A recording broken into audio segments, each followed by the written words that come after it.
So Jax, Keiran. what did you think of Uncut Gems? So I guess I'll just start off with, I really enjoyed it. I really thought it was like I loved it as a movie. I feel like I should just say it straight away because I, in a lot of ways, fucking hated watching it. I found it almost unbearably stressful from the very first scene.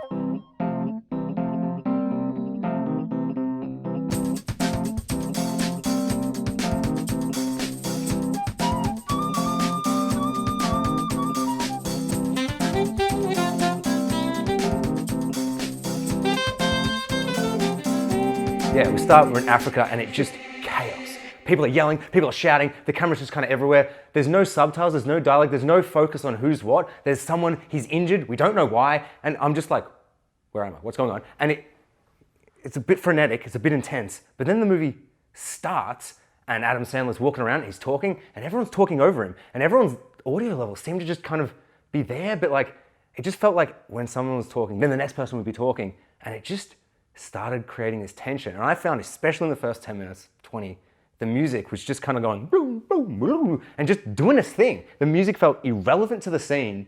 Not to say it was bad music, I thought it was quite captivating, but it just felt so disconnected from the sound and the dialogue, and the camera was just kind of moving, kept going, and just kind of, I felt general like tension and stress, and I felt like itchy and like annoyed, and I felt like, I found it like hard to watch, like it kind of was hurting me, like just the audio decisions, and I got way more used to that. But I found the whole film like generally stressful to watch. And there are 3 or 4 moments that really, especially with lots of dialogue and when lots of people are talking, and that chaotic nature where Adam Sandler's character just, Howie? The tattoo. Oh yeah, oh my God, the tattoo. And his inability to focus, and I think one of the best ones is when he's first talking to a guy, he's like, talk, we're having this decision, then he gets a phone call and he just stops paying attention. He's on the phone, the guy's like, bro, pay attention to me, do one thing at once. And the whole movie, I kept thinking, please stop doing 2 things at once. Adam Sandler, you are freaking me out. And I kept feeling the whole movie, I'm like, I feel like you're doing 2 things at once, but not paying attention to them. And it's really unedging me. And I feel like he keeps getting rewarded for it until he doesn't. And it's, I haven't had so much fun watching something I kind of wanted to stop watching in a long time. I found this movie, like you, to be incredibly torturous. I felt like the filmmakers were, I don't know what they were doing until I knew what they were doing. And Do you mean at the end it all came clear? Yeah, it recontextualized everything I had watched and made me just rethink the whole thing. And I really kind of went from just like my head in my hands the whole movie going, why are you doing this? Like, do you mean the filmmakers or the character? The filmmakers, the character, I mean, all of it. It felt intentional and it felt like... it's every second of it is brilliantly crafted. They're going out of their way to like, don't lean on the counter, don't lean on the counter, don't lean on the counter, and you see it coming so far away and then it happens and you're just like, fuck.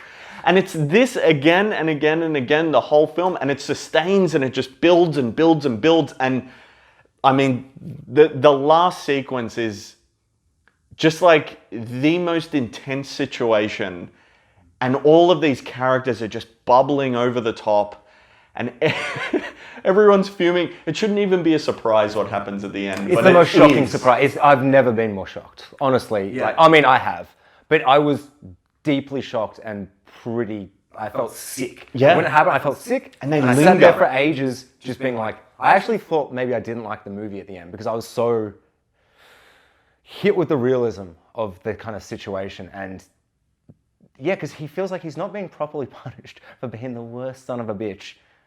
And it's I feel like what you said, it does immediately give you this gut wrench of, oh man, and they linger on his face. You see it in the reflection at first, and it's kind of haunting. It's just like this, just bam, he's gone. Just bullet through the head. He's just out like a light, and the situation, and the situation carries on. Like the other guy's like, what have I got into? What the fuck is going on? And but at the same time, had they not done that at the end, I feel like what is the movie then? It's a torture session with no payoff, and it doesn't make you rethink what you kind of. I mean, it might have, but I really feel like that whack just sold it for me. It made me see the plan that they were going for. It made me see all the themes tied back in. Every character felt exactly right for this story. The performances were exceptional, which it just goes without saying. So many people have talked about it, but it feels dirty and grimy, and everything's too close. And they're so always close. They used a new type of technology to keep focus. Oh. Instead of using your standard focus pull, which we know about, you just back and forward. I believe they were using a new type of light technology where if you just keep the part of it on the head, I think it shoots light through the camera or something like that. I'll pull the article up and it'll be on screen now because I'm probably butchering it. But the way they kept focus on everyone through the whole film, and because every shot is moving, every shot is a long focal length, which is hard to I wasn't actually thinking of how they did it. I was just amazed by what I was. And then going from that to Good Time, where they didn't use the technology, and because I knew they used the technology, is that why it's pulling in and out of focus? They found, and it feels a bit. I think it really works. It does, but I'm glad. I think Uncut Gems just feels a little bit cleaner as a result, and maybe I think Good Time might even benefit from. Yeah, no, for sure. Maybe that dirtier. Well, it feels it's I don't know, because they're both dirty, grimy films, but one of them is like dirty, grimy, in that like that guy's literally dirty and grimy. But Adam Sandler, being dirty and grimy, is living in a slick, shiny Diamond Street world, or the Diamond District, whatever it's called. I heard someone online talking about that. I was like, I guess that's a place. I don't care about New York, so I don't know, man. I imagine there would be diamond areas where it's like the rich part. They made me feel the area. Yeah, it does. But it's also like, because it's grimy and dirty, but it's got a bit of shine to it. It's like they've shined a turd and they made it a diamonds, Worst thing ever, worst analogy I've ever made. It's kind of like an uncut gem, you're saying. I actually heard the directors talking about like what an uncut gem is and how it related to the character and Adam Sandler. It was one of those things from like, I've heard this shit in film school all the time. When you hear a director who I just respect so much because I've seen Uncut Gems, I was like, yeah, bro. Yeah, symbolism and shit or whatever. Yeah, but it's so like almost on the nose. One thing I wanted to mention was I found out that the girlfriend character, that's her first time acting. In anything? Yeah, she's a friend of the director's. Oh, wow. And they wanted to make this movie 10 years ago with Adam Sandler, and he said no, and then he saw Good Time, and then he said yes. But I mean, she would have been 10 years younger. She would have been a kid when they wanted to make the movie. So it would have been just so different from what we got because she would have been quite a different. She felt so real, like weirdly, like a great performance. But just like I've met people kind of like this, and you've got a sympathy for her, but you're also kind of like, I don't know. I felt there was a weird, like, I don't know, we'll just talk about this every time we talk about films, but like that realism feeling and like how you create realism because it's not actually like real. Yeah. But I got like, especially with like little bits like, I'm in the car with my son and like with the first thing we see with his son, he goes in the kitchen's playing basketball and he's like, yeah, and the son's like, oh, you gamble a lot of money, and like that just felt so real. And then the scene later where he realizes his dad's a fucking cunt. He's just sitting in the car looking at him knowing he's cheating on his mom, and like that acting, that's acting, he's doing all the things, but it just felt real. Like everyone just felt kind of real in real situations. It all just felt like... I think what a lot of people don't say in the film actually says a lot more and adds to that as well. Like characters will bite their tongue and you can see it. The looks, her looks when he enters, each time he enters the jewelry and she has like a different look and stuff, like as you get to know her more, like I'm kind of amazed that that's her first role because she's fucking sick in it. I loved her in this. I loved his wife and I loved the girlfriend. I thought they were both amazing and they got really great moments where like one of my favorite bits is when Adam Sandler is like, maybe we shouldn't get a divorce, and he's like, and he does the smile. He's like, what are you thinking? And he does like kind of a gross smile. And I remember thinking, it's like, looks a bit silly there. He doesn't look as sexy as I think he thinks. His money is slid away here. The veneer is gone. I'm just seeing the man. And then she responds that way and just laughs at him. And it's fucking brutal, man. But her eyes, just what I felt like I was getting from her eyes, was just this disgust, this contempt, which I felt like had boiled over when she comes and unlocks the car. And that scene, oh my God, that scene was so good. I craved how like, I thought it was just, I thought the scene was going to play out a certain way, and then it's building and building, and actual fear, actual tension, really building up, and then he's just in his boot, naked, and his wife just opens it. And then that's it. Like, they didn't beat the shit out of him. They didn't hurt him, but they did so much to him in such a... Yeah, I fucking love that stuff. Yeah, I don't know. There's like those characters, the two loan sharks that are just in the movie the whole time. And then when it gets to the end, spoilers, he shoots the fuck out of Adam Sandler. And it's, I don't know, just thinking about the scenes, like one of the first times we see them is Adam Sandler's just in a jeweler shop, just arguing over stuff. I think he's selling the basketball player's ring at that point. Could be wrong, but there's just something going on. He's just doing his wheeling and dealings.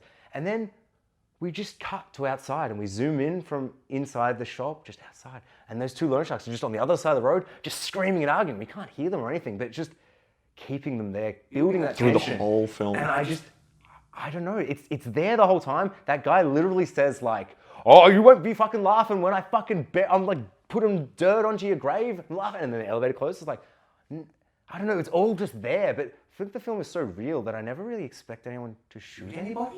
Well, it's kind of a family drama that is playing out through this business and through this like horribly addicted, really kind of who's just a gambler. And he just trashes all the relationships around him and then tries to rebuild them and just he hates himself, I think, as much more than probably anyone else.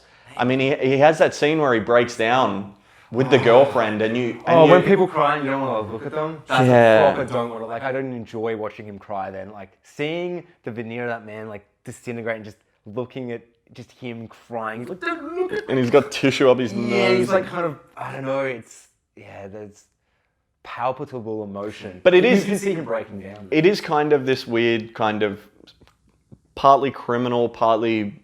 weird. It's like it's his cousin who involves these two men, and it's really this guy just involved people way out of out of their element, way too intense for this situation, and he just pushed them over the edge because that's what he does.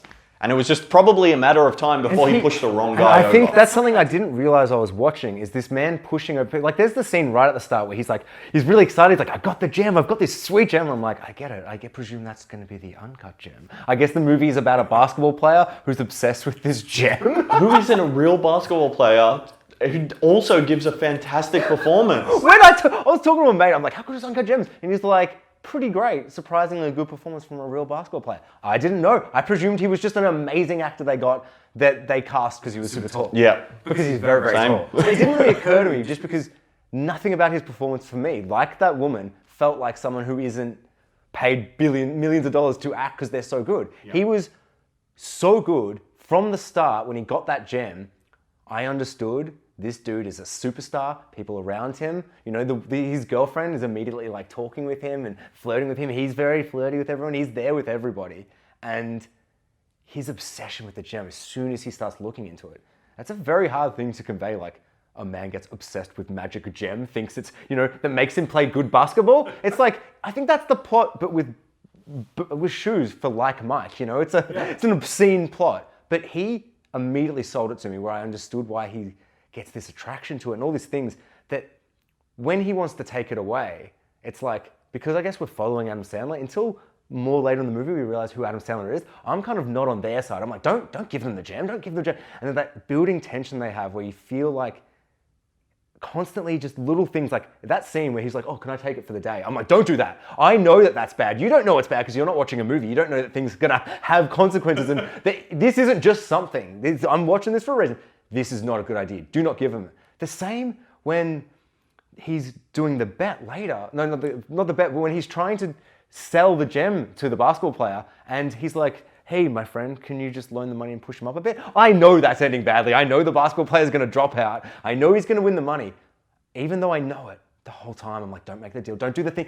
And then it's building, and you're just waiting for that shoe to drop, because everything he keeps doing, you just can see why it's not a good decision to make. But I'm also, because we're following him so closely and everything's so frenetic and hectic, you can kind of understand why he's making these insane decisions. Like, I can't imagine taking a basketball player's ring and then pawning it off. But he sees it, pawning it off, getting the money, getting that money, doing a bet he knows is secure, making that money, and then giving everybody their money back. He sees it all working out. He sees it. And at the end, when he locks the guys in that fucking jam door locked thing, and he locks them in there, and he doesn't go, this guy's going to react bad. I've pushed him over the edge because he knows that if everything works out and he wins the bets, everyone's going to be cool because money. This movie and Good Time, this movie and that, is just such like pursuit of money. What like greed does, what like just the value we place on money, or what single people place on money is, and the dangerous places they'll go. An interesting question though, do you think he's actually chasing the money or do you think he's chasing the high of the win? No. Like he seems like more like an addict. Oh, no. He craves the gambling itself. The moments, for instance, oh my God, I love this movie so much. When we get introduced to his family, the first time he sees his wife, she just comes in, she's like, what the fuck are you doing? So watching basketball, go say goodbye to your, sleep to your son or whatever. Go say goodnight to your son. And then it cuts in there and we don't get any goodnight scene. We don't get any of that. And then the bit after, we cut straight to his son asleep and him just in the room pretending to sleep with him, being like, and he's just so passionate. He's writhing. He's like feeling sexual pleasure. Yeah. That scene where that guy's like, I'm talking to you, I'm unhappy with the situation. You don't value me as a thing. You don't do that. Jeweler has the greatest voice accent thing ever. I don't know what it is, but that made me just be like, he feels so real. He feels just so real.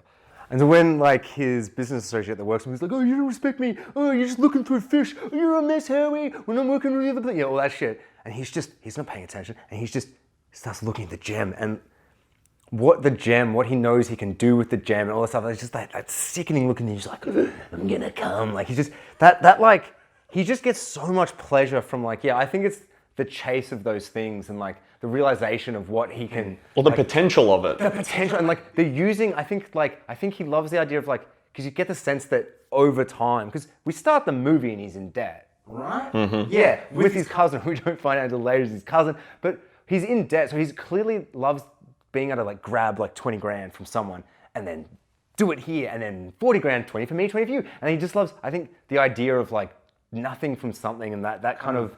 It's like House of Cards type monetary weird economy within all of his network of people. And he can kind of see it all playing out. Like when he first got the ring and was porno, I was just so like, what's going on here? Like, what are you doing, man? Like, I don't understand where his game plan is. But then you see it all happening and you see like, he sees this guy's obsession with the rock and then you see him play badly when he doesn't have the rock. And he's all figuring it out. He's like reading people in a way and like, I don't know, I feel like he can see something I can't, you know? Yeah. And he gets pleasure from this game I don't understand, you know? It's like fucking Tyrion Lannister in fucking the books where he gets pleasure from this game. Reading people, using them, and manipulating the scene. And I think Adam Sandler has the same with the diamond industry and just that whole thing he loves, like with that gimmick stuff. The Furby. Like, I got the Furby! And he's like, fucking look at this weird shit, like freak you out. And he's like, he saw the trend before and he got on it and he's finding things. And I think he's a little arrogant. Oh, he's very, very arrogant. But in a way where I got the sense that up until this point, he's kind of proven himself. Like, there's a reason he has that shop. There's a reason the basketball player is in his shop. He's not a nobody. Yep. But in a lot of ways, you can tell it's just a series of bad decisions that have probably kept him from worked. The whole movie worked and probably held him down and ruining his relationships, but everything's just staying.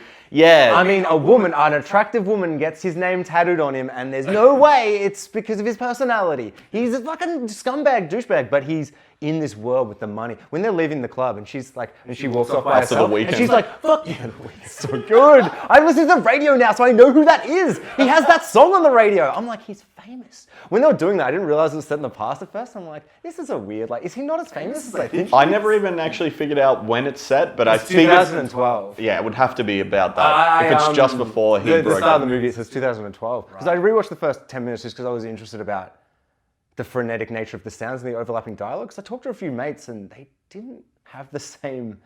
Oh, actually, when I finish, I'll be interested in what you say that. The visceral response of like, I generally found it so like all over the place with the soundtrack, with the different sounds. It was just too much. Synthy at times and then... Synthy, but bombastic. It just didn't feel like I actually think this soundtrack is one of my favorites like in a long time. I really, really like it.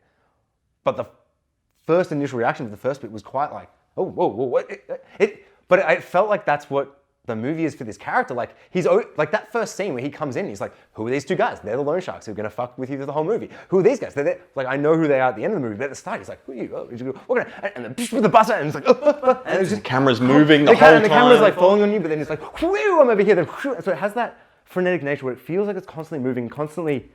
It felt like a bit schizophrenic, but no part of the movie when I was watching it did I go, oh, what are these guys doing? Like, how does anyone how is this even a movie? It was just so like I didn't know what I was seeing, but I was seeing, I felt like someone making mistake on mistake and gaining more. Like he makes that bet and he's sitting in the car and he's like, what's your, that scene where he's just holding on him is slowly getting a bit closer in on him as he's just freaking out in the taxi because and I was like, he won. But in my brain, I'm like, he won, so because this is the middle of the start, act one, he wins, so then act three, he loses. But at the end of the movie, he wins when there's like a shoe drops when he wins, and it's just suddenly like, it's over, he's won, it's totally fine. And I just remember being like, I guess this is what I'm watching.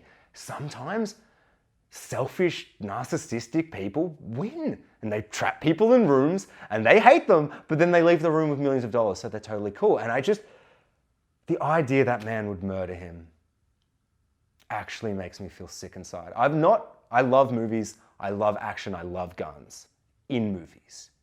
But I am so opposed to guns. I was overseas traveling a lot, and a lot of places would be like, you want to have an AK-47? We're in Europe, we can shoot an AK-47. It's Albania, who cares? And everyone in the hostel's like, chill, hippie, vibing guys. But they're like, I'm gonna go out and shoot a gun. It's like, that's evil, I don't understand why you'd ever want to touch a gun, a real gun. In a movie, give me a fucking Uzi and I'll shoot squibs and I'll blow them up. Crazy style, but actual guns and stuff, I often find in movies are never presented the way I feel about guns. This movie made me actually sick when he died because he's a shit cunt. I don't like him. I hate him as a person. I hate gambling because of that kind of thing and the idea he can take other people's money. Like that loan shark, his cousin coming after him. He's the bad guy, like at dinner. He's the bad guy. He's the scumbag who's taken money from his cousin and he's just throwing it away over it. He's not a good guy. Yeah. He even manipulates his family into thinking that the other guy is, because he has a conversation with the other character, I think who he ends up conning into betting over, is it his uncle? Something like that. Sorry, yes. Yeah. Oh my God, for some reason I was like, I don't know which character. But the manipulation just never ends. He's like Criminal Minds, or he's in some show as the dad or something, I don't know. I could be wrong. I can see that. But I've seen him in something where I was like, oh, it's that guy. But he seems to have a bigger nose than this. Even the auction is just, I mean, do you know what it seems like to me if I tried to get into the Safdie brothers' mind and work out how they built this film? It's like they started at the end and constructed the scenario, and then they said, all right. Do you mean like him having a gambling thing, locking him in a room, and then like the resolution kind of being like kind of out of nowhere, they won, and it's all resolved and done. And he won, he's the hero. And then what they did was, they're like, we got this, we know how it's going to go here. Let's spend the previous 2 hours torturing the audience, giving them setups and payoffs and setups and payoffs, and some win, some don't. So by the time they get to that point, the audience is so mind-fucked that it's just a complete surprise in every way, shape, and form. I thought it recontextualized everything I'd seen. It really made me love it. And it's really starkly contrasted by Good Time, which kind of doesn't do that at all, which I found really interesting. Do you mean with the ending? I found the ending just as heartbreaking. Yes, but it's completely different. It's not this like build up and this like big hit and smack over the head. Oh my God! The last commission, like oh my God. Good Time, we get two really long shots on both our main characters that end the movie off, and both of them you're just sitting there kind of reflecting on everything, and it's a very, very different tone to Uncut Gems, which is just like a sharp stab. Yes, it's a literal just gunshot in the night. Like it breaks everything. And I kept expecting, because Good Time, when I watched Good Time after Uncut Gems, Good Time felt like it was doing that same thing, but I was in the mindset of, they have earned my trust from Uncut Gems.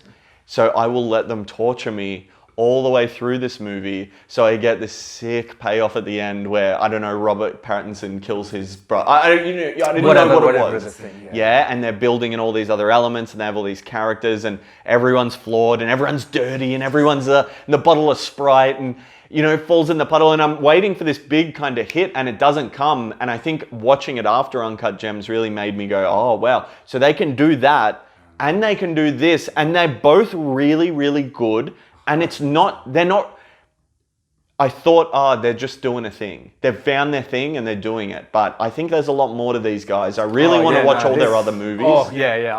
I really wanted to, but then I felt like I didn't want to oversaturate myself. Because often I can be like if they have a similar vibe, it can be a bit like, oh, I get the vibe. But if I give it a few days, it'll be like... Especially going back. I always find it's where you start... It's really interesting, because I found going back to Good Time, it's like I feel the sound cues and the vibe of the music. I was like, oh yeah. And also, actually, because I'm going to forget, I'm just going to go straight into it.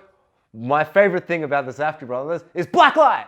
I will not play without blacklight. Someone turn on the blacklight. And it's just like, oh my God. I love color. I love techno. Suspiria is one of my favorite movies, only because of the visuals. It's extreme red lighting for all of it. It's just extreme colors, kind of unmotivated in a way sometimes. I mean, I could be wrong and have to rewatch that, but I just remember that movie just being so insane where I was like, I don't care where all this red light's coming. It's just give me this extreme colors. This movie, the way they go, wouldn't it be great for this scene to have this visual feel? So how do we do that? Let's have it in a club, let's blacklight it, and let's give the guy who we thought was his friend, who in this scene appears to be the villain of the scene, in orange, so that his orange jumper reflects this intense, powerful red light onto his friends. And so we're all in a club having fun, we're all just dressed normally, it is, and then boom, Weekend wants blacklight, we've got blacklight, suddenly everything's blue, moody as fuck.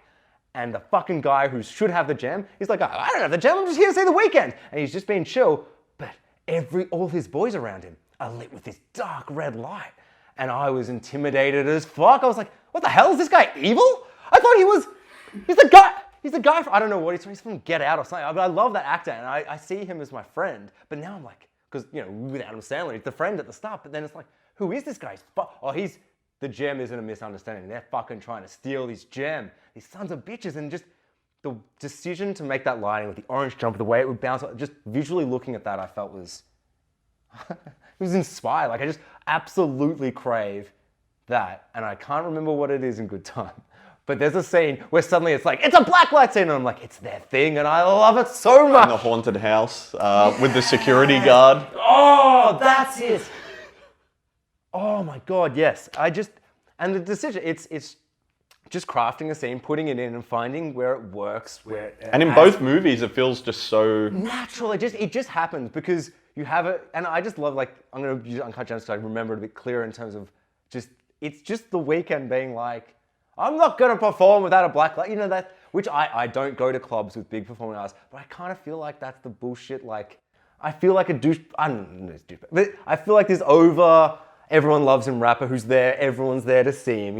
Would be like that and it would create a scene like that. And then it just to create such an incredible lighting scheme. That's my favorite part of the movie. I think there's a few other bits that have really strong visual elements. Like when he goes out, we're having dinner, we find out that the guy he's loaned money off that beat him up when it's his daughter's recital, rehearsal thingy, whatever it is, recital? No, it doesn't matter. The school play. Performance. The performance. Money! I was like, I guess a metaphor of some type, because of money or something. I'm not clever enough to know, but I love it.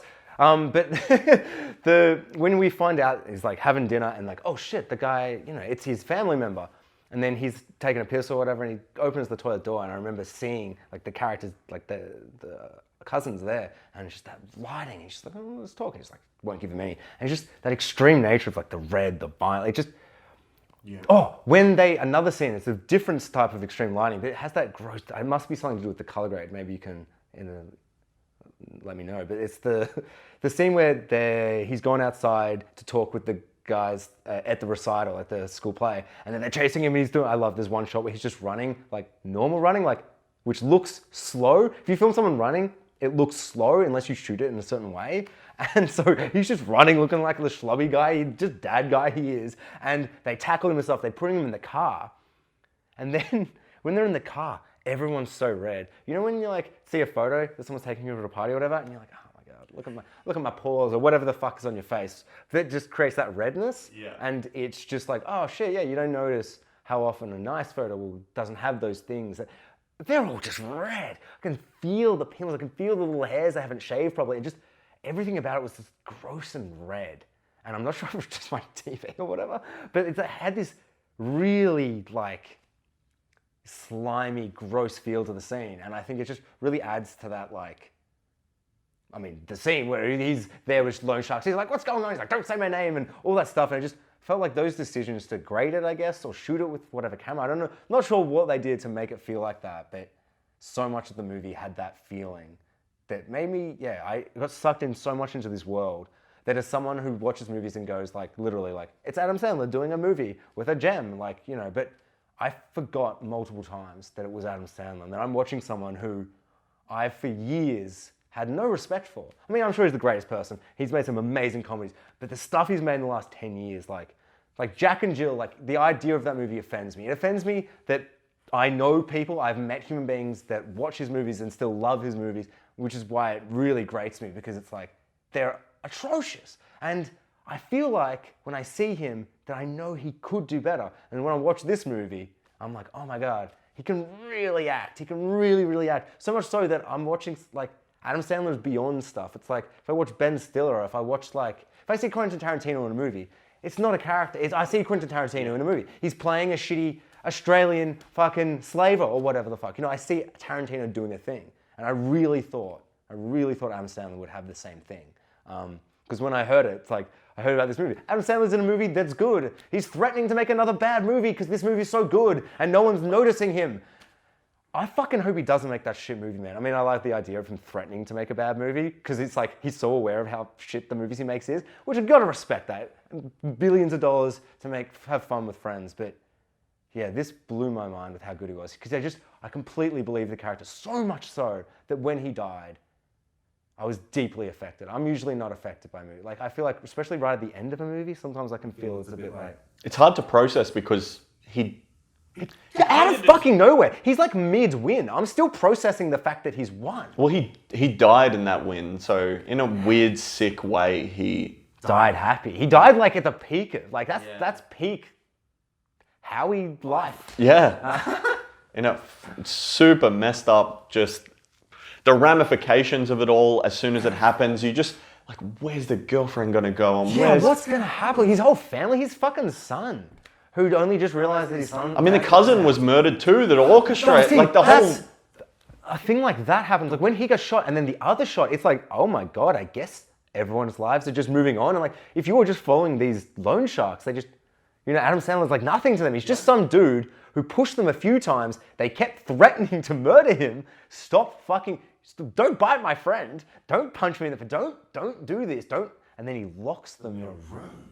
I think the really most unsettling part of the movie, the gunshot when it goes off is just so shocking. I can't process it. But the moments after, when he's holding the gun to the guy and just seeing how afraid that guy is, and the way he just jolts back from it, just felt so real. Like, you don't see characters in movies react to guns like that. Yeah. That's how people react. Yeah. If you like, when people feel really threatened, that like, not inability, and he's just trying to claw his way out of there. Like, he goes for the door, and then I mean, that is just almost... Yeah, because it doesn't feel like... Knowing he had no control and he was the one who hired these guys, and what a fuck... What he's done, he's destroyed the entire... Like, I mean, he dies. So, like, imagine him running away. What's he going to say next time they have a family dinner?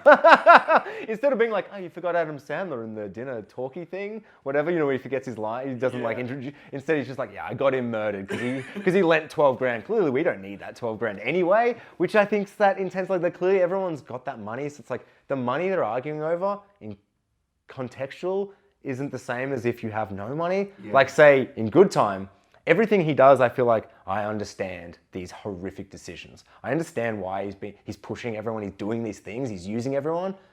because he's got motivations that are incredibly justified, just in that he made a terrible decision, put his disabled brother in a horrific, life-threatening, like, he can die in prison. So it's urgent. The time, like, Adam Sandler has this time thing, but only because he wants to put a gem on an auction. There's no, he's the fucking dick being like, oh, you've changed the price. I'm like, dude, we're doing a weekend. Fuck you, bro. Like, he just got it, and he's so concerned with moving it on instantly that he will even cut so far down from what he said it was worth. Like, he's just it's chasing. $1 million, it's 250, it's 170. It's like, oh, I need 90. And he's playing with all these figures that I feel like, looking at his house, looking at his job, looking at all the things, it's like, it's just, it doesn't matter. It's all money. It's like he's playing the stocks or whatever, where it's always changing. He's he's keeping himself enough afloat just to keep the boat going. Yeah, and it's grinding along like the ocean floor. He's chasing that. He's chasing that next hit. Yeah. He's just chasing it and chasing it and chasing it. Yeah, and then to realize that, like, all these people that he's using and manipulating, like, and then just one of them just happens to be the wrong guy to fuck with, like, because I was truly blown away with the idea that, like, because when he locks them in there, I'm like, oh no. But then he wins. Like, I really was like so overwhelmed with the idea that we're watching this man win. I was like, what the fuck?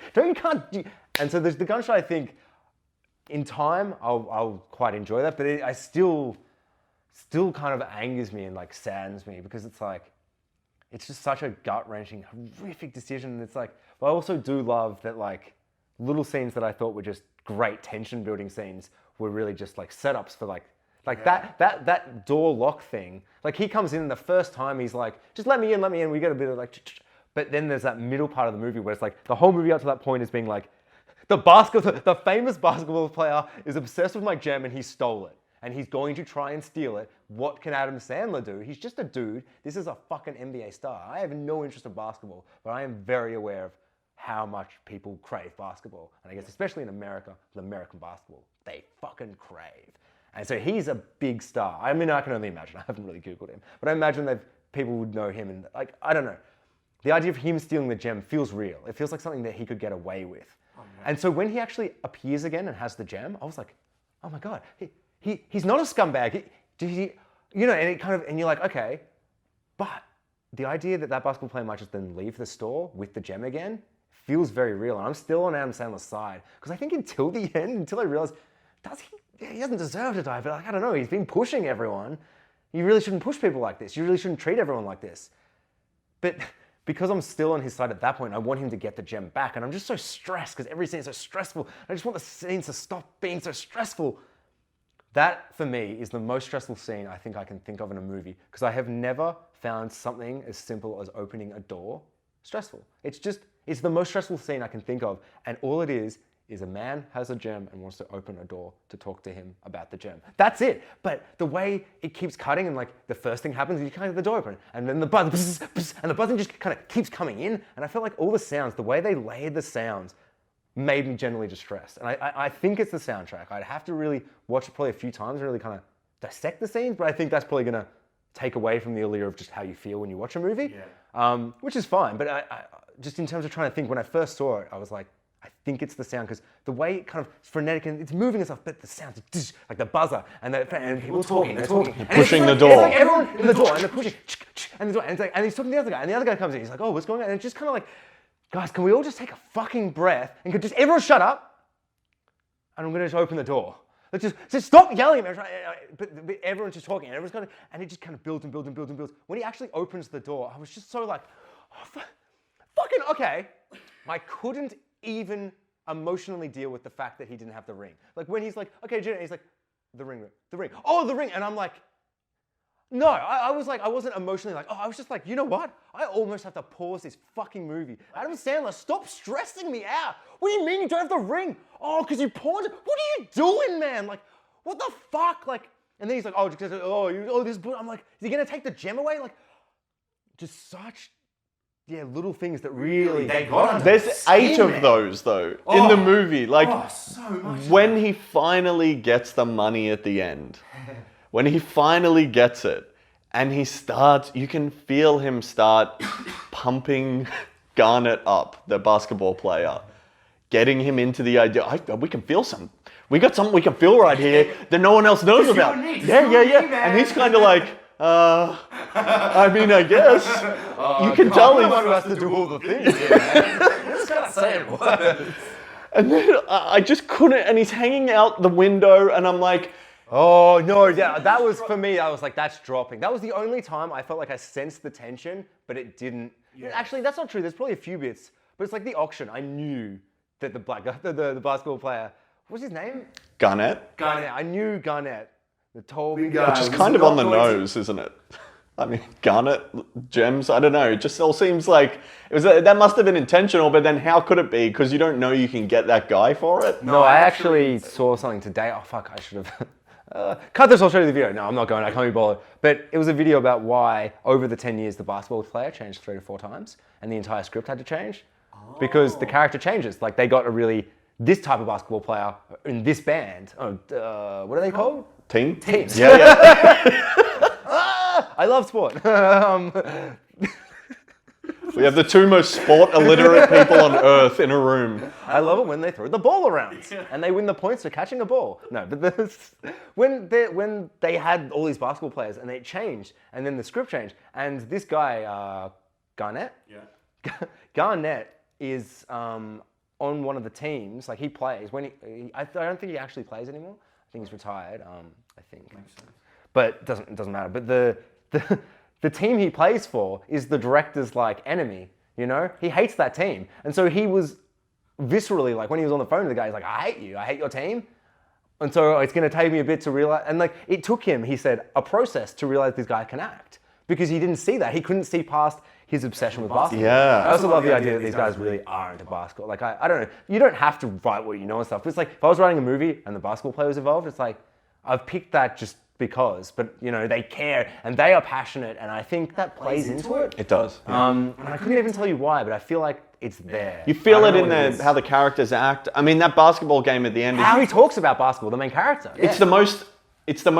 I mean, flat. It's on a shitty LCD monitor in the corner of a jewelry store, but it's the most intense. Oh, you're talking about the end scene? Oh no, it is. They use real footage of real games. And they said it kind of changed. They had to find basketball players that had games that would make sense for him to be in New York. So it all works. Like, Garnett could have done this and been obsessed with the gem and changed that game's. I mean, there's probably levels of detail there that we won't understand just because we don't get basketball. Oh no, everything is real. Like, I think the way they've actually crafted, at least from what I understand, it's deeply entwined. Like, every scene with Garnett and the basketball was changed every time. The script changed over the years with the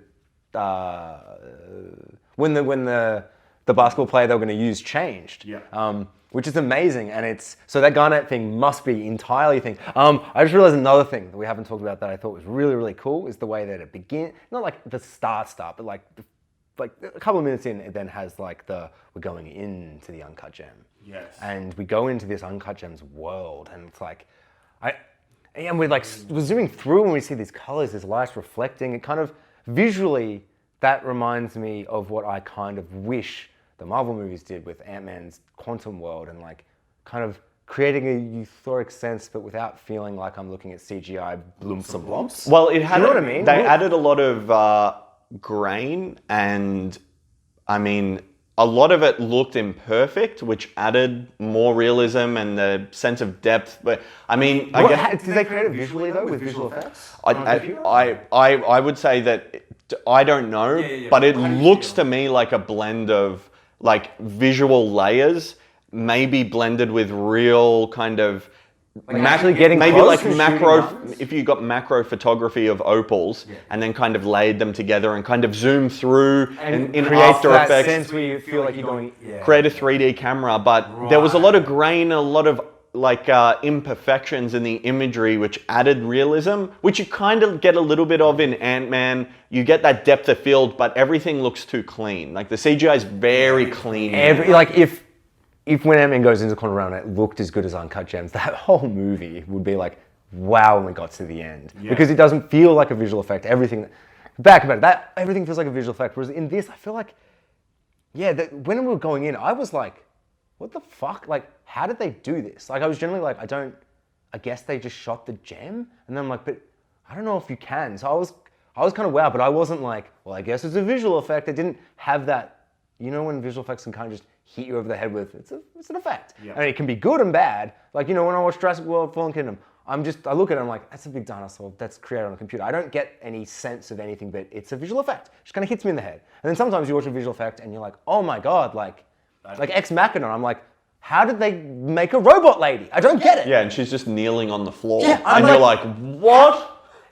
Like, it's in the window behind her. How did she like, where is this robot they made? Yeah. Why isn't she at the Oscars? You know, like, that kind of like, what just believes you and what makes it is. And I think that stuff, and then the way, especially when you first see it, and it's like, you know, you're kind of moving through, and it's got that, not euphoric, but that like otherworldly kind of like, and those sounds that kind of just drift in and out, and kind of, I was listening to the music guy talk about, and he was talking, I don't know all the technical terms, but he's saying there's this thing that kind of slides over the music, that kind of caresses it into each other and stuff. And I just, when he was talking about it, I was like, he really, like, what he wanted to do, he has done. You know what I mean? Like, he was like, oh, I really wanted to kind of play with this and this to create this. And I'm like, it's so weird when someone can actually say the words of music. Because I'm often just like, it's like, I can't even explain it, just because it's this feeling. Yeah. And then to have that feeling of like otherworldly and being like, what am I looking at? So I'm kind of slowly looking a bit closer, you know? I don't know if I was actually leaning in, but I probably was.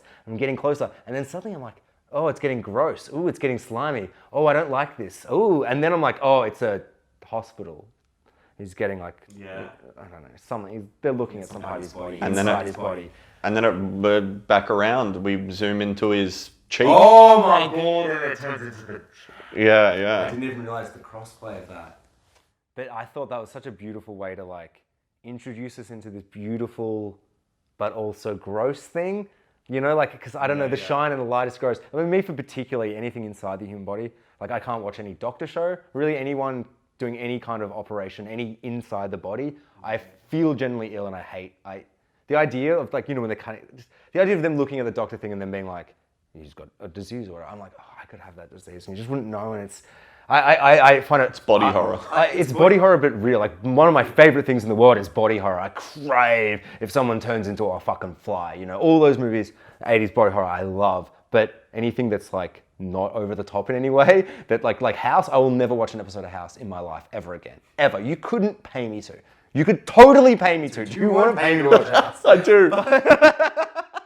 I'm going to do a House podcast every week. I'm like, well, I had to look at my phone for the 45 minutes because it's like talking about diseases, hearing diseases, like I just hate it so much, something about it, which is probably why I'm fascinated with body horror, I guess. Yeah. I don't know, because I'm able to like look at something I can't deal with. The fictional's interesting because I guess the reality's so like mind-bendingly I don't know, I guess horrific. It's like, I know a few people that are in that kind of industry and like hearing them talk about like, oh, this person has lymphedema in their body and the fats, this is why I'm just like, I can't, I'm sorry. Yeah. I can't. They also get desensitized to it, which also makes it even more, like I got two friends of mine, a couple, and they're both nurses, and I just feel like they've been doing it so long now that just you get used to those things where it's like someone else can see real blood and they're like, no! Yeah, no, they're like their human body is just like a bag of meat and cells, and the way a butcher would look at a pig, being like, what are you doing? You eat this chicken, you can't chop up a chicken and make it into, you know what? It's just it's the levels of everything.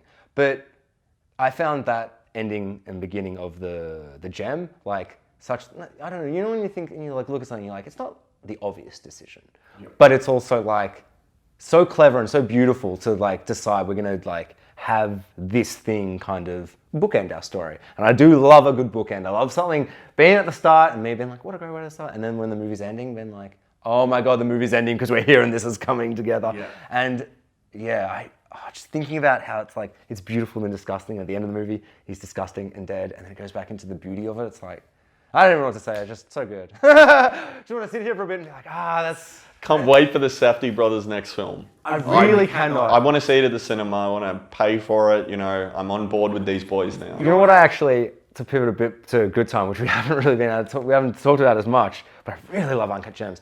What I thought about when I was watching that is because they have this dirty ground level thing where it feels like this is like a character-driven kind of thriller, and we're really just focusing on this guy, and it feels very personal, and all this crazy stuff's happening, but the crazy stuff never becomes the movie. Like it's like when he steals the brother from the hospital and then it's twist! Like I twist that actually twists like me, a twist that shocks me is a marvelous thing because I feel like my brain, I love to find a twist. Like if a movie starts and they're like, what is time? Time is, I'm like, okay, so we're gonna do some time travel or something. And then the movie 40 minutes in is like, whoa! And I'm like, well, you shouldn't have started the movie with saying that shit. You were setting me up. Like, you know, like I feel like I love to like sense those things happening. Not for a fucking second did I think that the guy, because he was in bandages. Well, you see his face get cut up from the glass. It's perfect. Well, no, yeah, like, nothing about it. I was just like, oh yeah, it's like that because when you see someone bandaged up, you go, well, he's really fucked him up. You know, it's just a good shorthand to be, he's fucked. He's fucked his face up real bad. And then that bit where he starts getting up and he's talking and like responding, my first instinct was, oh my God, the brother's not disabled. Why did they do that? What is happening now? Yeah, and it's not until I think Robert Pattinson actually says, like out loud, that you're not, I don't know how he says it, but there's a line where he confirms it. And I'm like, it isn't him, because I had the thought, and then I'm like, no. And then he's talking, I'm like, what is going on? And then the revelation, yeah, no, that was it. I think that for me was like, because I was into it, I was pretty into it. I love the filmmaking style, I love the actors, I loved it all. But part of me was like, I don't, not always, but you know when you're watching a movie and you're like, it's good.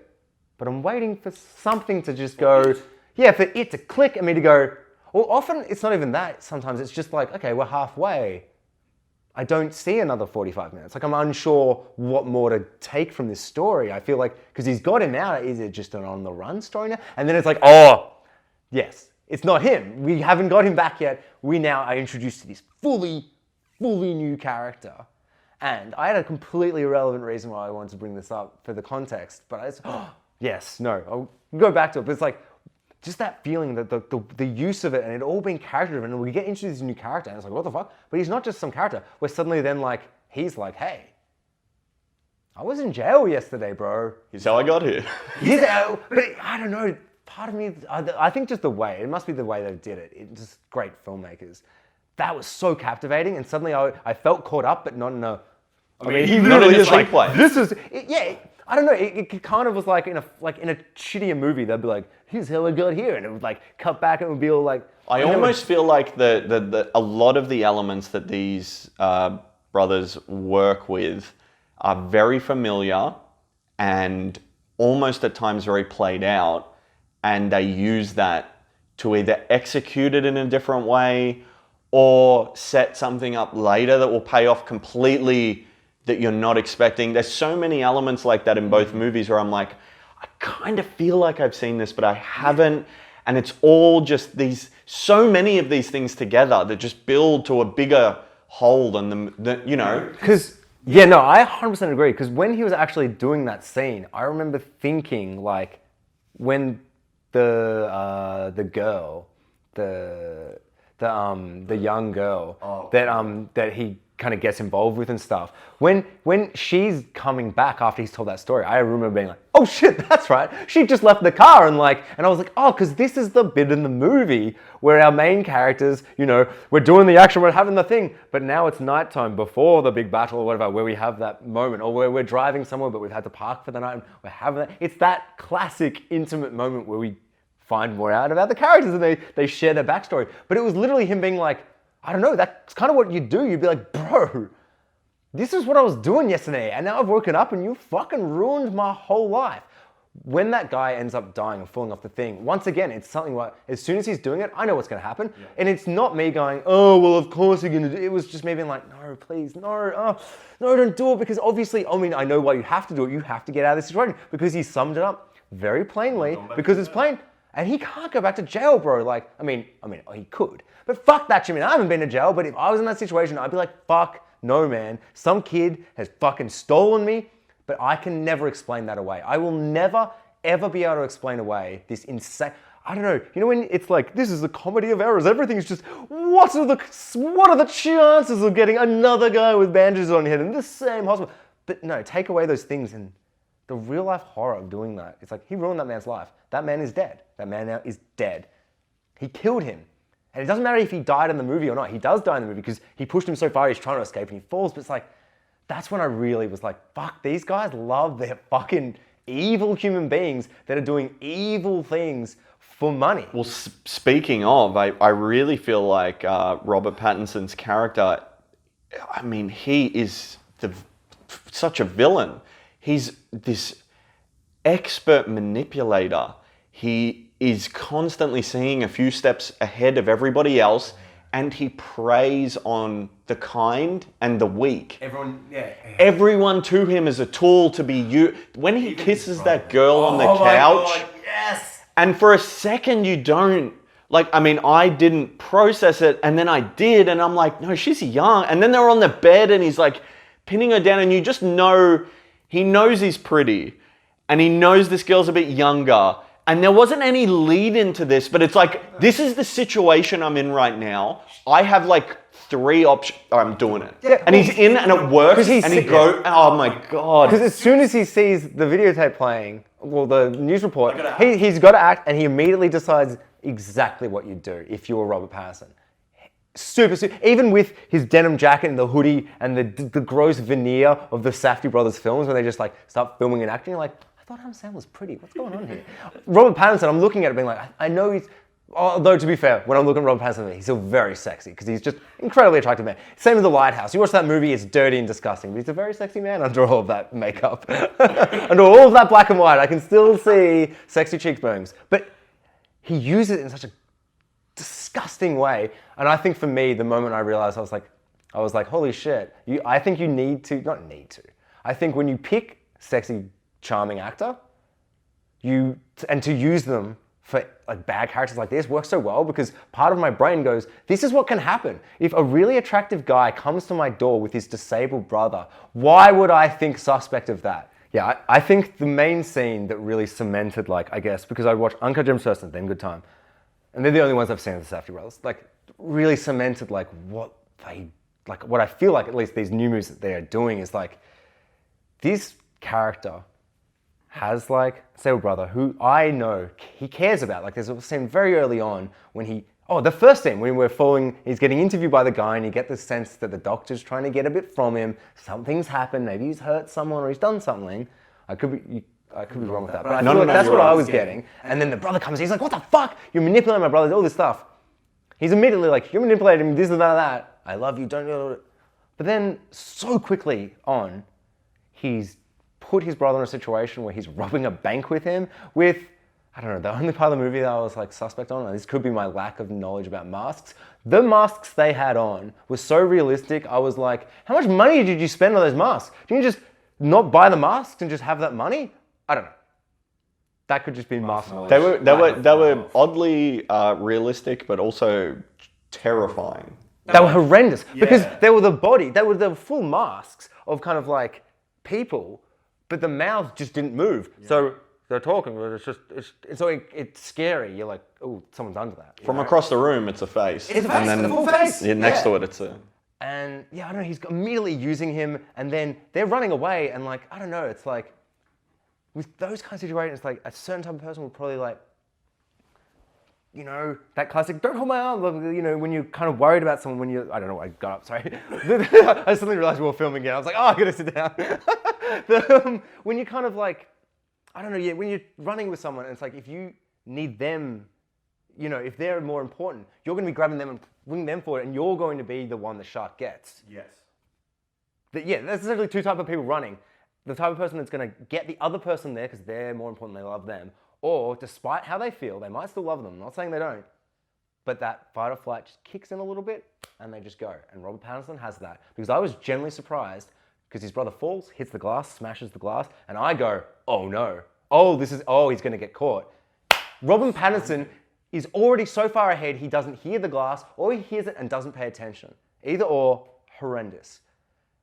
And I truly do believe the character feels indebted to his brother and knows he's made the mistake. Like he knows. And that's the time pressure. It's everything he does, I understand. Like he's manipulating this girl, but I'm like, he needs to get his brother out of this. Like they're in a really, really dangerous, scary situation. And his brother isn't able to deal with this stuff. They're not going to give him a pass in prison because he's got something wrong with him. I don't know if they ever discuss what it is. He's just a bit slow, and I understand why the brother's so intent on doing it, but at the same time, like, when he thought he'd got his brother out of hospital, he immediately was like, I can use my brother to get into this house. And then he doesn't say it, but he puts that mother in a situation where what is she gonna say? Not give his brother the bed that night? No. Yeah. She's going to do that because that is what manipulative people do. They like see that person, they read them. He's a good reader of people, same as I feel like Adam Sandler can like read the room quite well, until he fucking doesn't, I guess. Oh, maybe he's terrible at reading the room. But Robert Pattinson, much better though. He reads the room, he sees the mum, he understands what he needs to do, and he doesn't push it too far. He even goes, oh, it's going to be like 7 hours. You know, he does the things someone does when they're manipulating you, where they go, oh, but no, I don't want it. But you're like, oh, no. But... And you're both kind of doing that thing, but he's totally in control. And yeah, from there, it really became harder and harder to like, I don't know, I feel like Robert Pattinson was kind of a bit more like evil, but his motivations were so justified. But then at the same time, it's like, how justified are they? Because it really is just trying to get rid of that guilt he probably feels for fucking his brother over, because he fucked him over so hard. His brother didn't need to be there to do that bank robbery. Not really. I guess the idea of having two is always more powerful than one. 100%. Yeah. But yeah, it did seem... Does he not have any other dodgy friends? Like, I don't know. There's so many... To use him like that, because it's like, we only get one scene, I think, before that. And... Yeah, I don't know, man. I don't know. It's tricky. It's an interesting movie, and like, they love to just shine this light on like, like the manipulation of people and the pursuit of money and like the narcissism of these people and their obsession. Weirdly, the soundtracks in both movies at times remind me of these like kind of, you know, city life noir, you know, character study. So which is what both of these movies are. 100%. And it almost doesn't seem accidental. It's like almost like Blade Runner in the modern day with just a dude, and we're following him, and instead of him hunting replicants, he's trying to get his brother, you know, and it's presented in much of the same way, like the lighting and the scenery and the darkness and everything's, it's always at night, almost always at night, I should say. Yeah. And there's just such a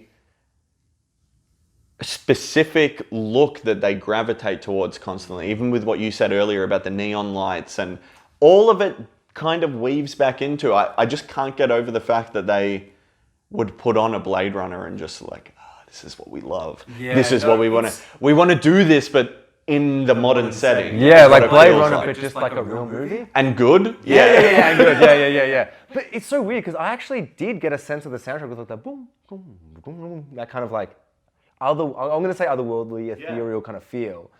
That felt very Blade Runner-y. And some of the temp music they used was Vangelicus? Oh, you don't know? The artist of Blade Runner, the guy who did the original Blade Runner. It's Vangelicus or... Something like that. Yeah, I can hear the comments though. I know a friend who's like, oh, and I'm like, it starts with the V's, Vangeli, something like that. But that kind of music... And just there, like, not necessarily, I don't think it was the Blade Runner temp stuff that they did, but he did do that. But it's like the stuff they use, and it has that just, that feeling.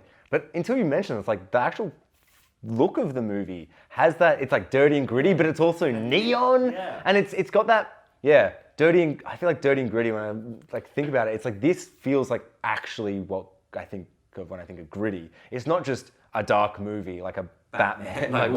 It's real, it's like neo-noir, I guess you would call it. It feels so like, when he's walking down the streets and stuff, like obviously they just shot Adam Sandler walking through streets, but it really feels like nothing feels like a set. Yeah. Nothing feels like that jeweler doesn't feel like they feels like they looked around and found a jeweler. And when it's got the door we needed with the locking system, which I guess they have because it's so rich, I presume that's what they all have. I think that's kind of common in America, that double door. Yeah. Right. So it's like, I guess they just found a place with a double door, and just everything, it feels like they actually found places. Like, I mean, I guess a lot of most movies find places. No, I actually think more and more, like I'm seeing, I see through the sets. Right, yeah. Like, look, I don't know if it's a set or not, which is, I mean, it could be just it's rare for, I mean, I can think of a lot of movies recently where I was like, oh, they're actually getting better at building like in big blockbusters, just sets out of CGI than they. Full set, yeah. Yeah, because they build these like real sets and. Well, sometimes, yeah. I'm just like I'm thinking of like I don't know why it came into my head, like the opening of The Force Awakens, on Jakku when the First Order rocks up. And it's just feels like a big soundstage. And they've got $200 million and they've got all the money and all the resources. But there's an area where you get to the end and then it's... Yeah, it just looks like a big soundstage, despite all the money in the world and all the polish and everything they can put on it. They didn't trick me. That stuff never tricks me, but everything in this tricks me. And it might not be tricking me, it might be real. And I don't want to know almost. It kind of reminds me of like, when I, like, in terms of, like, we were just talking sets and, like, how you can do tricks. It's like, I remember when I was watching Parasite, and there's a big, like, flooding sequence, and only until the end did I go, oh my God, I guess it's a set, because you can't just flood cities like that. Like, at least you can't here in Australia, maybe in South Korea, they're just like, you go, bro, you're the greatest director, we love you, just flood this city. And he's like, I'll just build a set. Just give me $20,000, I'll build a set, just calm down, guys. But it's like, because that whole thing, it just felt like a city street, and houses and stuff. But then when it's flooded, there was like a wide, and I just went, well, I get that just has to be a set. Like, everything about me was just like, it was only when it got to the wide did it even occur to me that it had to be a set, because it just felt real. And I guess this film has the same, where it's like, if I watch it behind the scenes and I see a wide shot, I'm like, well, there we go, set. But yeah, there's something about it. There's a little detail when they arrive at the lady's house with the 16-year-old daughter who follows them around for the rest of the movie. When they arrive there, they take the brother into the room and she's like, the light doesn't work. We'll use the TV and turn that on. And the whole room is just lit by the TV. And I'm like, there's so many little touches like that. I don't even remember that. Yeah. That's so good. And it's like, we now have unique lighting in this room. It gives it a really kind of foreboding atmosphere. Like it's unsettling. And it's so true, because these are like impoverished people in this like seemingly poorer part of town. And of course the light doesn't work in that room. There's little things like that always through the movies that I just kind of love. That is fucking sick. Is that also the same room and TV that like plays the news thing? Like, is that a different area? I don't know. I think that might be back in the living room. Right. Oh, okay. Yeah. They're on the couch and then they go to another room. Yeah, I was trying to place it because I'm like, I just watched this movie. It was weird. I don't remember that. But I guess, but even just those little bits that someone like me might just forget because you don't remember everything in a movie. But those little things, like, even if you don't remember that, I think that is really what build these type of movies in terms of like, it is just following on one guy and he's continuously captivating. His world feels real and fleshed out. Like, these two movies are fucking wild shit. Like, I love like so many. I don't know. I can't believe I've never heard of these guys. Yeah. I mean, these two have only come out 2017 and 19, so it is pretty recent stuff. And like, I kind of was away from film for a little while quite recently, so I guess it makes sense I haven't heard. But I don't know, man. Unless the other films are kind of a bit different in like, I guess maybe lower budget or maybe. I feel like Good Time, and I could be completely wrong, but it does seem like Good Time was the first time everyone was talking about them. I don't know. I don't really... Yeah, well, I hadn't heard of the other movies. It might have been their breakout, and they've had other successes. It might just be having someone like Robert Pattinson involved. For sure. Because as well, like, at least for me... This role got him Batman, yeah? Good Time. It has to. Like, I mean, you watch it and you're like... Because he hasn't done anything up until this point that makes me scream Batman. No. And I watch it and I'm like... This isn't Batman, but you can see he's it. Broken and damaged. And he's playing different... You can see him being able to play that two thing. Bruce Wayne, Batman, I forgot, ages ago when we moved originally from Uncut Gems to Good Times we were talking, I had this thing that I wanted to say that I remember viscerally thinking, which I was like, I don't even get this that often, I feel. But it's like, you ask me, like, am I excited about the new Batman? I'm always excited about a Batman. Am I more kind of nervous? Of course. You know what I wouldn't be nervous about? If you told me the Safdie brothers making Batman with Robert Pattinson. God. Because you know what we want? We want a dirty, gritty movie. But how do you make a gritty Batman? Because the word gritty and Batman is like subjective expectations in Star Wars. They're just... Do you know what I know? Do you know one thing I know? That Matt Reeves can't do it. That's all I know. He can't. Is he the one doing it? Yes. Yeah. And why did you say that to me?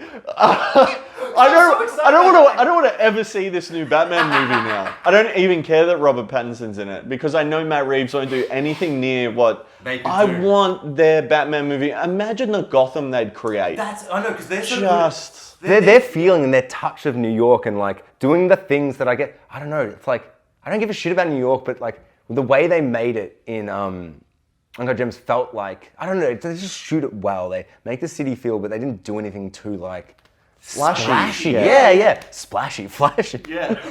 They didn't do splashy, flashy. They didn't do any of the ashies. They didn't do any of that shit. And like, yeah, I don't know, man. When I was watching these two movies, I kept thinking like, this is what gritty actually should. I mean, words just mean words. I say gritty can mean whatever you want it to mean. But it's like, for me, I feel like gritty kind of lost what it meant. Everyone was like, we gotta make fucking Hansel and Gretel, but it's gritty, so they got guns or whatever. We're gonna make fucking Cinderella, but it's gritty, so I don't know, we'll put in some rape. I've never seen Cinderella, so I don't know. But you know, it's got all these things about grit. I don't know, I feel like the world's post-Dark Knight had this gritty, like, they're like, we're gonna make it dark and gritty, but it kind of was just more like, let's make the color grade just darker blue.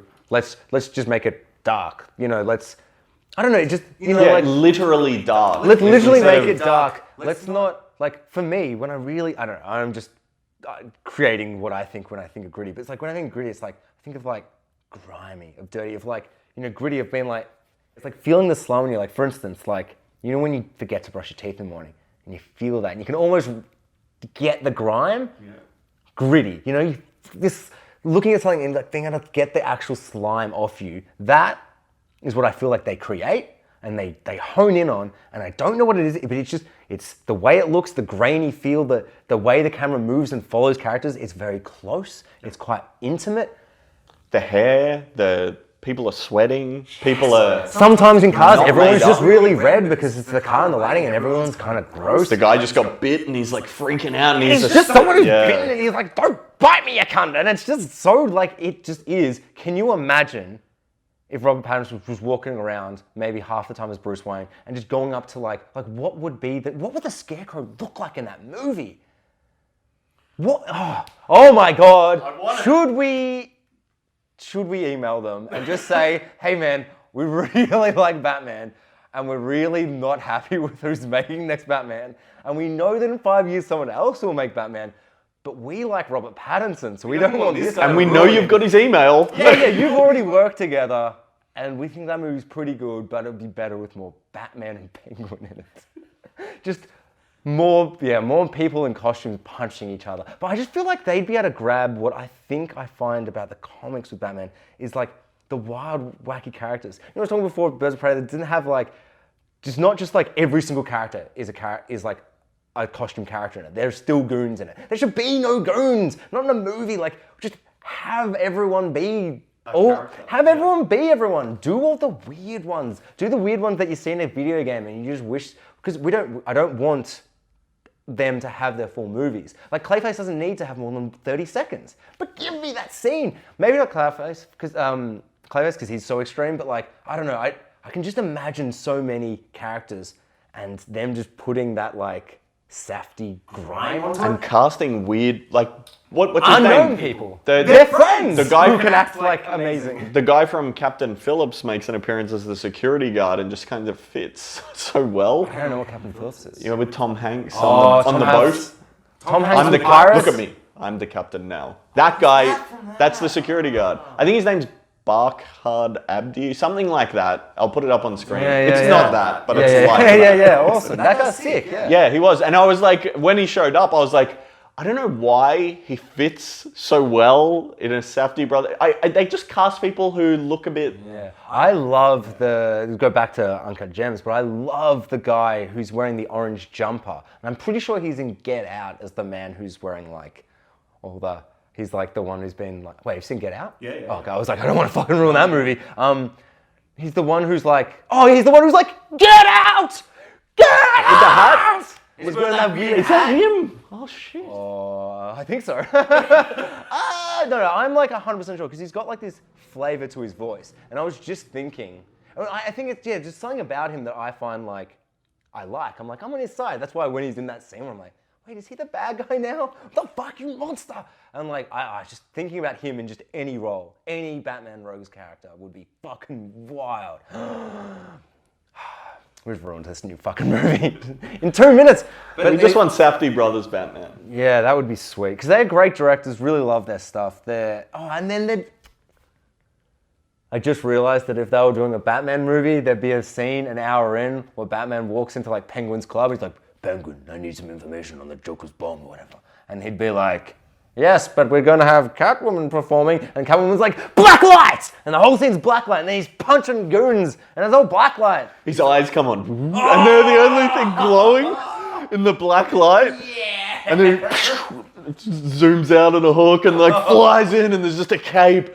And the silhouette of the cape and the ears against the bright, visceral lights, and people are scrambling and running around. You could have like, I was just thinking, it's like you'd be taking everything bad about, you know how like when we were kids, we had 4 Batman movies. Before The Dark Knight, before the actual Batman movies that we all think of now, we had 4 Batman movies. 2 were dark and dirty and gritty, and I think not great. Not my biggest fan. 2 Tim Burton, 2 Tim Burton. Joel Schumacher. But then Joel Schumacher, I was just thinking, I feel like the Safdie brothers like do both. They're in the middle. They have that color, but they do it well. There's a reason. It always tells something in the story and the mood of the black light. Like when Adam Sandler is lit in that dark blue, it's not just cool. This is the moment where he realizes he's being proper fucked over by these guys. These guys, this isn't just a basketball player with a gem. It's like, no, this is screw over 1, 2, 3, and now he's not getting that gem back. Yeah. Which is why when they come to that door, he's like, get him in! Get him in the door! And they just use the colors so well rather than just being like, comic books, colors. I mean, I don't know. I still kind of love those because they're so frenetic and colorful. But I was just I think we've really, I don't know. We should be in Hollywood making the big Hollywood decisions, being like, make us a movie. Give me the Safdie brothers. The only reason it even occurred to me though was because it was Robert Pattinson in the movie, and I just remember being like, "Fuck, man!" Like, because you haven't seen The Lighthouse yet, have you? No. But this isn't a spoiler. He's great in it. Like, he is such a good actor. He kind of reminds me of Daniel Radcliffe in the way that, like, I mean, I've always loved Daniel Radcliffe in Harry Potter. I've always fucking loved him. I thought he got better and better and better, and by the last 2, he's actually an amazing actor, and you can see that the rest. But I feel like a lot of people see him the same way they see Robert Pattinson, is that, hey, he's a Twilight guy, he's Edward, he shines, he's a vampire, I hate him. He was in a movie that wasn't made for me, so I hate him. Yeah. Insanity. Despite all the work he's done after. Despite him being, he's not great in those movies, to be fair, as well. Like, They were doing a thing. I think the thing works for the target audience. Dude, I had a fucking girl in my class in year 9, and we went over to her house once, and she was like, do you want to watch a movie? I'm like, sure. She's like, cool, we're watching Twilight. It wasn't a decision. I mean, it wasn't like a conversation. It was like, this is what I do every night for years. She just watched it every night.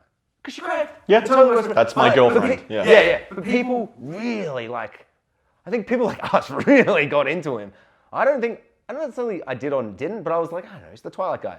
Oh, no, I've always loved him because of Harry Potter. I was like, what do I have? Yeah, I've always fucking loved him because of Harry Potter, Cedric Diggory. And so I was like, hey, he's the Twilight guy. But everyone kind of has his look, and I feel like some people have that with Harry Potter. It's like, hey, it's Harry Potter.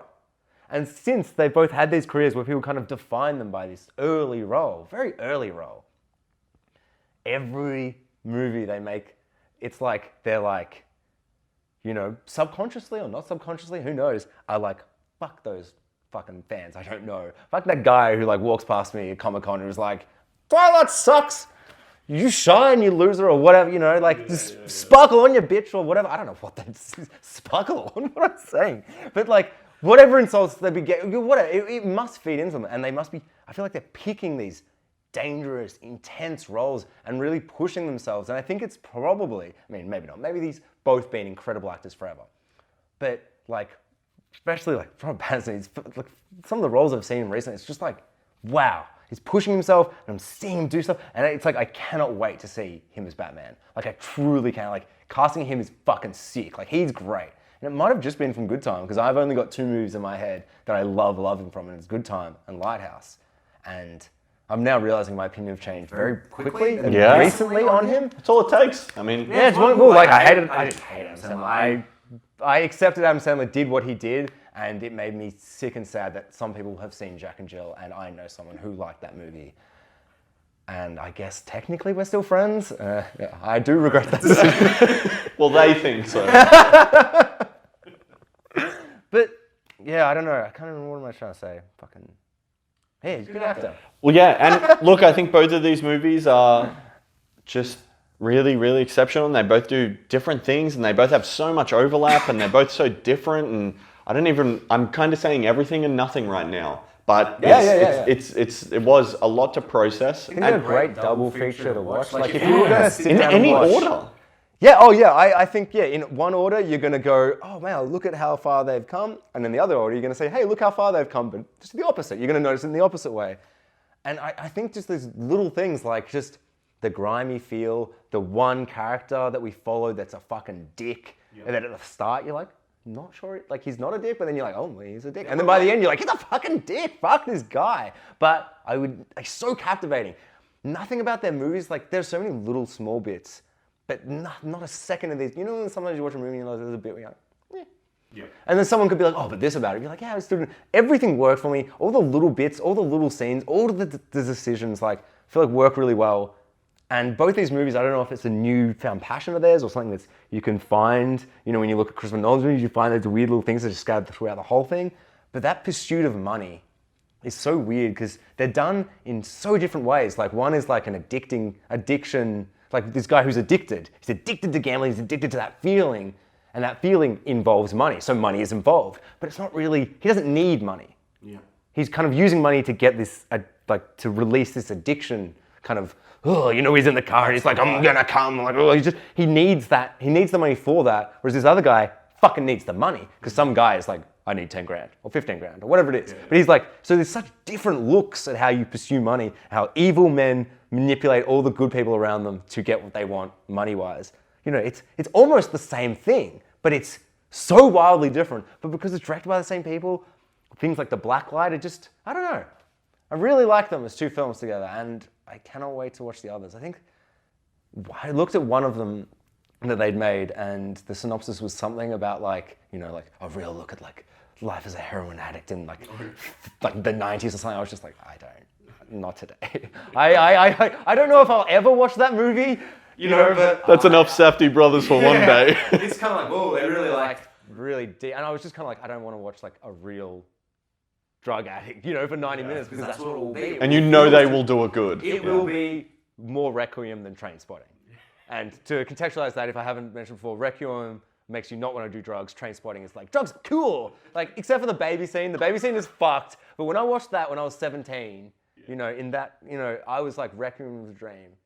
I'd never want to, drugs are evil. Trainspotting, I was like, it's cool and fun. I'm going to fall into a toilet and it's a pool. Or whatever. Or the ocean, you know what I mean? It was just like, you fall on the couch and then you're going into the world. And it's like, it's just cool. Yeah. Good filmmaking, fun filmmaking, it's cool. But, I don't think they'd make it cool in any way. It'd be more candy, more like, oh my God, this is so gross. I'm never doing heroin. Next episode, we're gonna do Joker, but instead of just doing Joker, relate it to this other film, Chocolate, Strawberry, Vanilla. And then probably Taxi Driver and King Comedy will probably be involved, but like, I think Joker and the comparison of what Joker is, and just because everyone online is like, hey, it's just the king of comedy, but he's the Joker. Hey, it's Taxi Driver. Hey, he's got Robert. It's like, yes. It is just those two movies, but it is intentionally riffing on them. It is unintentionally stealing and terribly doing. Like the worst aspect, my least favorite aspect of Joker, which I will not say, is there's a part of the movie that I think is done terribly and is the weakest part of the movie. And it's just stealing another movie's thing. But that movie, no one's fucking seen. Nobody has seen it, because it's Australian. And why would you see it? And it's fucking sick, so we're talking about that.